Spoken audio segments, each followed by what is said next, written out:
Hey, this is Notser, and this is the Tier 8 Japanese cruiser, Mogami. She has 39,100 health, a top speed of 34.5 knots, 10 203mm guns, 16 torpedoes, a surface detect of 10.5 kilometers, and 42 AA defense rating.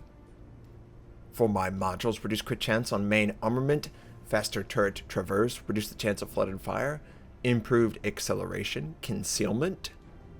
For my commander, basic firing training, basic survivability, expert marksman, superintendent, and demolition expert. We are on the map Warrior's Path, and this is the 203mm variant. If you didn't catch on by the introduction, why play the 203mm variant? Well, in 0.5.13, they increased the effective gun arc of the 203. Only the 203.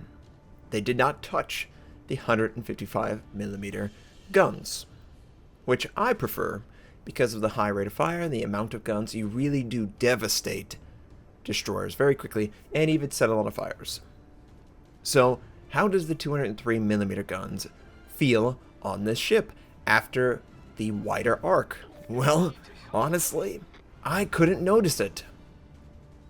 It is such a tiny change that it's very, very, very rare for me to run into that exact change. But we're going to check it out anyway in this game.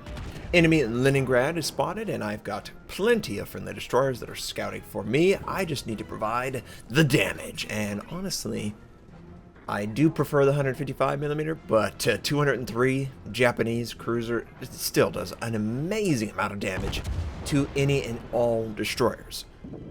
And we miss bad with that shot. Whew. Okay, well, we got a couple friendlies trying to engage the Leningrad. The Leningrad, for anyone who doesn't know, the Leningrad is basically the Kiev, or the Kiev as pretty much everyone says except for the Russians. And it's a ship that does not want to be seen close. It wants to be at max range with its effective fire. And it is indeed destroyed, because you can't run the risk with that many enemies in sight and not probably die. Now I'm engaging my tier 7. I decide to swap to AP. It is an advantage to have 203 for AP. We don't get the Citadel. We actually overpin all 4 shells that make contact, and it does about 5,000. We're going to take a little bit of damage, but thankfully we have the island in the way, and it absorbs 98% of it. And we just got lucky there. We got really fortunate that the island was right there.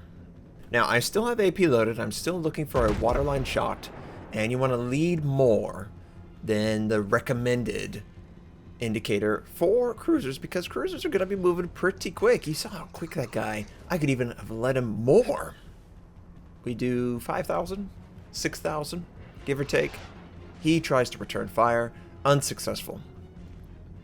Now, another thing that I'm sort of deciding over is whether to use steering mod or concealment. I'm working my way up to level 5. Ooh, 7 shells made contact. That's going to be good damage.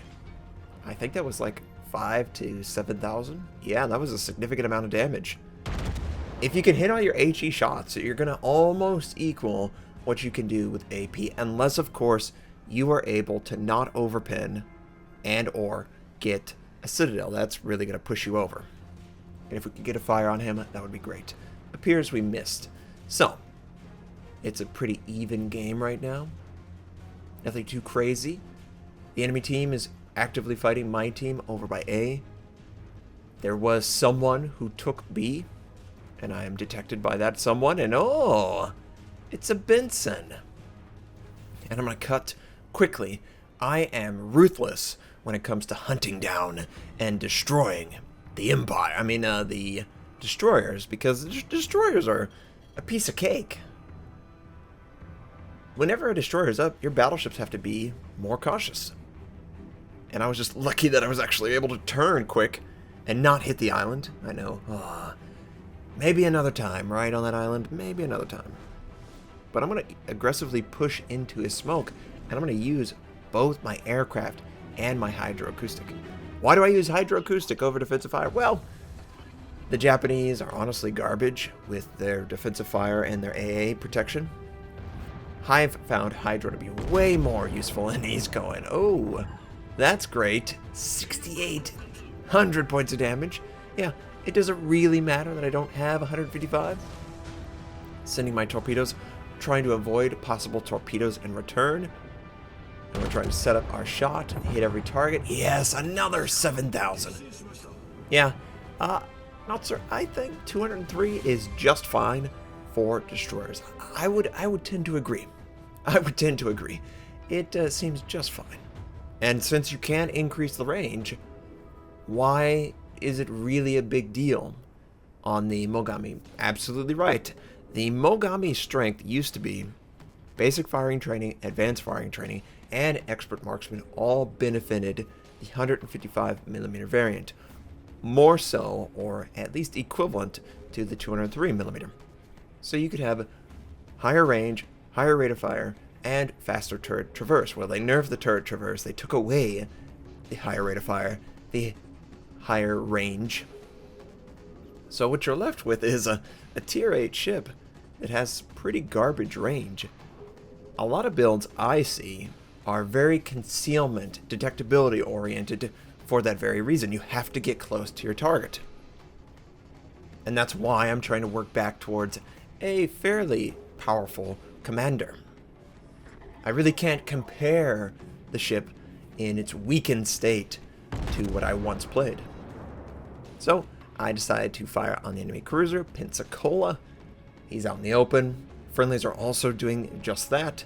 We get a little damage. No fire, of course. That would be too easy, Notser. But the reload's pretty fair. I switch to AP. Maybe we'll get lucky and catch him showing too much of a side. It looks pretty good. Yeah, it was a pretty good. I would say AP was the right choice in that particular situation. And while I'm here, why not try and capture B, right? Why not? The enemy on the western flank has basically fallen. The eastern flank is in full retreat. We have them on their heels. We just need to continue pushing forward. Don't be too passive. Don't be okay with it. I see far too many games where battleships are not willing to push, and they wonder why people don't like their super passive 20-kilometer range play. Now, I'm firing AP, and I'm only getting 940. I regret having AP with the target angled like that. HE would have done more damage in that particular salvo. But what can you do? You can't do this 100% accurate. You just need to have a good idea, understanding of what you want to use. Okay, 2,000, that's nice. We set them on fire. We also capture B. And I'm not really paying that much attention to the battleship, which is a mistake. You do want to check, and it does appear that the battleship is trying to finish off a friendly battleship that is very low. And I'm just missing my shots now on the Pensacola. And the firing range, I'm sure it's there. I'm sure someone who plays the 203s will notice immediately the changes. I just can't. But I'm not saying it's bad. I'm just saying I haven't really found an instance where, oh man, this is great angling. I could have never shot this shot. It is more subtle than that. It's probably 2-3 degrees. If that, it just feels so tiny. We burn down the Pensacola. Friendly swoops in for the torpedo kill. That was pretty cool. Hatsaru. And boy, there's nobody left on the enemy team. Just devastating everything. It's not a crazy competitive match.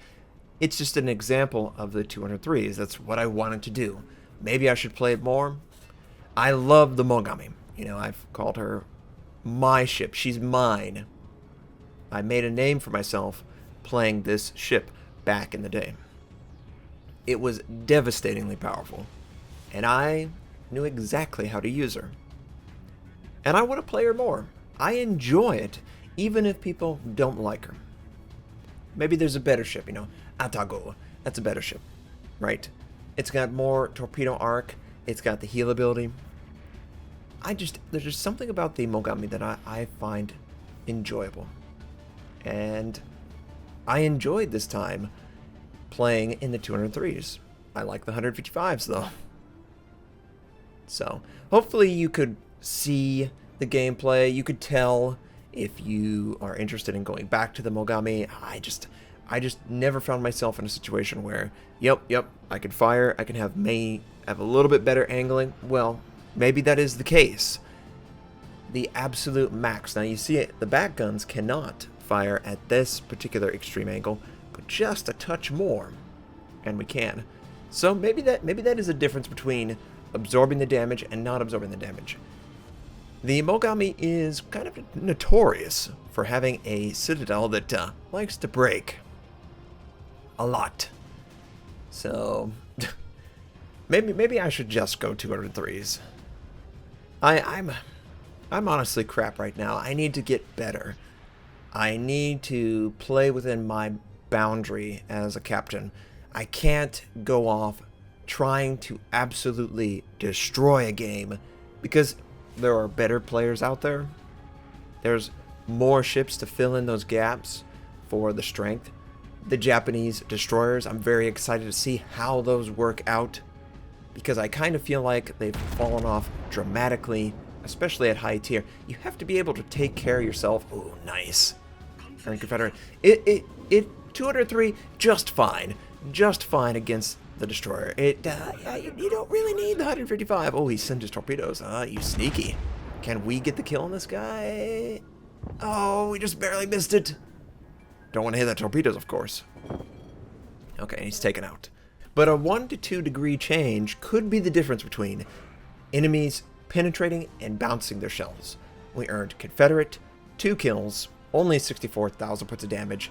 We were top on the team at 2,051 base XP, and I was satisfied with that. I'll probably explore the 203s more. It is a difference of 1 or 2 degrees on the firing arc. That is massive when you consider how shells actually penetrate armor in this game and all wargaming products.